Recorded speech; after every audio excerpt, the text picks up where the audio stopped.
বলুন কি হয়েছে আপনার? কিছু না। আরে বলবেন তো কি হয়েছে? তুমি জানো না কি হয়েছে? আরে আমি কি করে জানবো আপনার কি হয়েছে? আমাকেও জিজ্ঞেস করো না আমার কি হয়েছে। আরে ম্যাডাম আমি ডাক্তার, আপনার স্বামী না। চিল্লাও, তুমিও চিল্লাও, আমিই খারাপ। আচ্ছা আচ্ছা সরি, মন খারাপ করবেন না। আমার সাথে কথা বলবে না তুমি। আরে ম্যাডাম এত টাইম নেই আমার কাছে, আরো বাইরে পেশেন্ট বসে আছে, তাদের দেখতে হবে। হ্যাঁ, আমার জন্য কেন টাইম হবে তোমার? আরে ম্যাডাম আপনি আপনার প্রবলেম না বললে আমি চিকিৎসাটা করব কি করে? হ্যাঁ, আমারই তো প্রবলেম সব। আরে প্রবলেমটা তাহলে কি?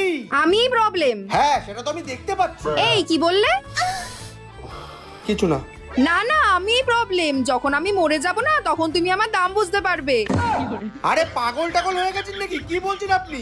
এতই যখন প্রবলেম তাহলে চিকিৎসা করো না আমার, ছেড়ে দাও আমাকে। আরে আমি ডাক্তার, এরকম ভাবে কোনো পেশেন্টকে আমি ছাড়তে পারি না। বলো কি প্রবলেম আছে? আমি বলবো না। কেন বলবেন না? কারণ তুমি অনেক মহিলা পেশেন্টদেরও দেখো।